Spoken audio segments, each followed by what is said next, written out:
The Kardashian curse is a common media trope used to mock the ever-changing and almost always ending relationships of the Kardashian-Jenner women.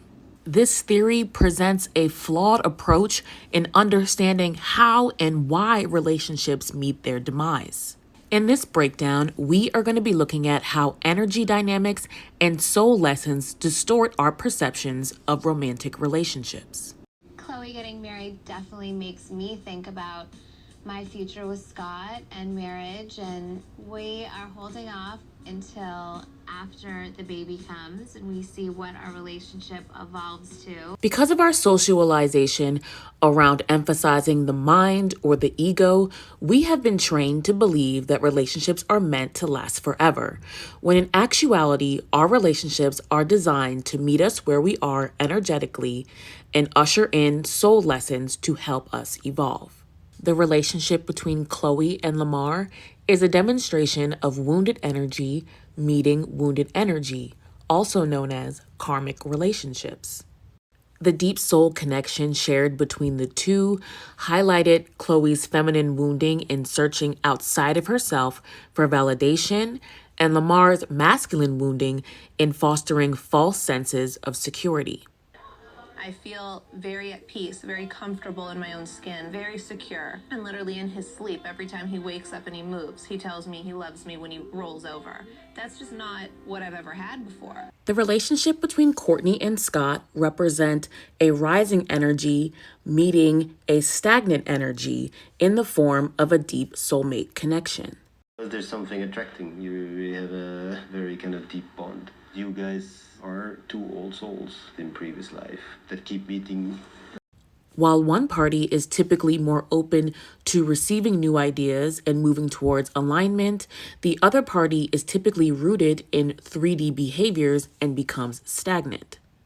One manifestation of this in our current reality is the narcissist-empath dynamic, as depicted by Courtney and Scott. Every soul will have a soul mate. It's up to you how you want to end up this life, together or not together. As explained in previous videos, Kim and Kanye represent the twin flame dynamic, also known as the power couple. These connections occur when two energies are of the same soul vibration and meet at the perfect time for alignment. However, they are prone to separation when realignment is required. Part 2. When our natural dominant vibrations defy our human expectations and perceptions around masculine and feminine energy, natural imbalances are created in our relationships. In this continuation of debunking the Kardashian curse, we are going to be looking at the dynamic between Kim and Kanye, with Kanye, the divine feminine counterpart, and Kim, the divine masculine. I'm about forgiveness, I'm on that Buddha, Yandi, Well, I think that, I see where you're coming from, and I want to be as good a person as you are. As Kim and Kanye's relationship continued to unfold, they started to notice some fundamental differences in the way each of them thinks or feels. Because masculine and feminine energy has been incorrectly associated with gender and sexuality, Kim and Kanye reach conflict when their gendered roles don't match their energetic vibrations to one another.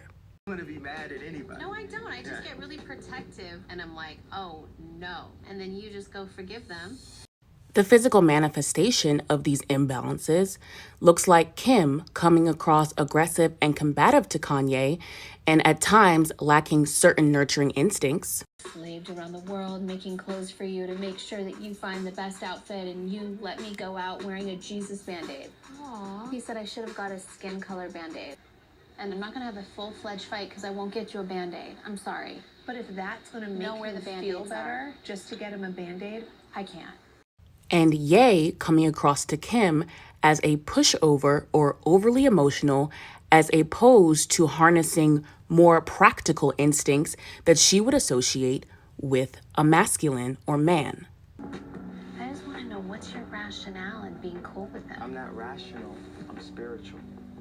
Okay, but Do you understand that, like, Spirit that's is so love. hard to, like, Spirit is love. yeah. When emotional disconnects and a perceived unwillingness to make changes in the perception of your partner, Kim and Kanye shift back into the runner-chaser dynamic, often occurring in twin flames. While Kanye continued to crave more emotional connection, Kim continued to prioritize her relationship based on a mental list of ranking importance. Babe, will you get off your computer? Like, I want to talk. Like, let's hang out. I would take a bath with him, and then, but I asked to hang out and talk, and you wouldn't.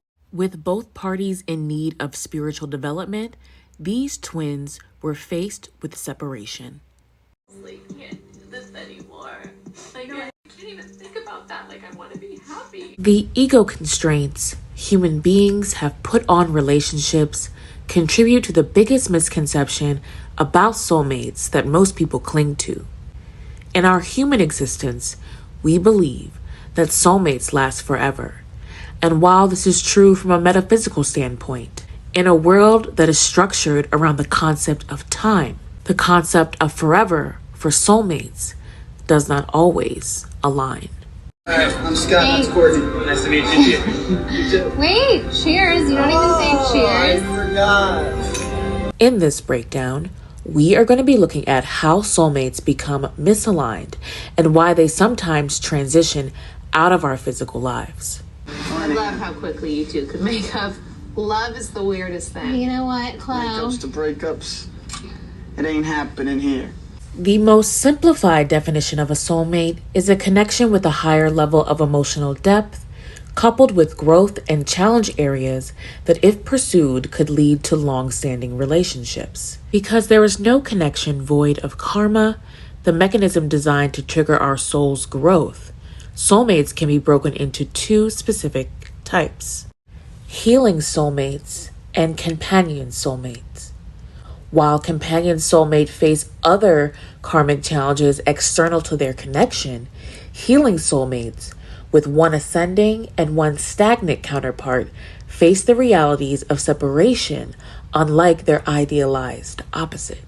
Scott has been in New York now for almost over a day, and I haven't heard from him. I just hate when he goes to New York. What may appear as common relationship roadblocks may actually be highlighting karmic growth areas that are waiting for each counterpart to begin to address. Hello? Hi, remember me? I haven't gotten any phone calls. Oh my god, he just hung up on me. Bible, Chloe, I just heard a voice. When the stagnant partner resists healing by avoiding the shadow work of their soul path, ascending partners can begin to feel isolated within their own relationship. You're saying your life here is boring, so it's natural that the hinges come off the doors. Why would you want to be with someone who finds you boring? Yeah, that's true. It doesn't matter really what the reason is that he goes out of control in New York. What should matter is that he's not doing what he needs to do in order to be with you. As healing soulmates who are dealing with internal resistance fight to keep their relationship, this can lead to the repetition of karmic cycles of abuse, resentment, and at times competitive patterns felt by one or both partners. I know that Scott's acting out of control, but what am I supposed to do about it? How are we? Who's ordering what? Prince, good to see you. Oh man, that was a lot of excitement. How's my hair? Oh boy. Oh my god. Let the Lord be with you. How are you people? What is he doing? I thought this was America, people. Versace, Versace, Versace, Versace. And now Scott is starting to get a little sloppy. Twist my ain't right. This is just exactly what I don't need. She wants to cuddle in bed and be normal, not like. Yeah, totally. When Scott acts like this, he's really unpredictable. These imbalances challenge the ascending partner to address these karmic energies through manifested generational curse breaking and other forms of personal spiritual awakenings. Just like, I can't believe that this is what my life is at right now, you know? I've worked so hard to like keep this family together. I could never rely on him, depend on him for one single thing. And I don't want to like show my kids that that's okay. Inevitably, soulmates with these kinds of connections may separate in physical, releasing the stagnant counterpart to address the same karmic issues in a new connection. There you go. You're a lot more sophisticated with me when Courtney's around. You turn into a 5-year-old when it's just us. Well, she's older than me, so. And allowing the ascending counterpart to align with their next highest form of love.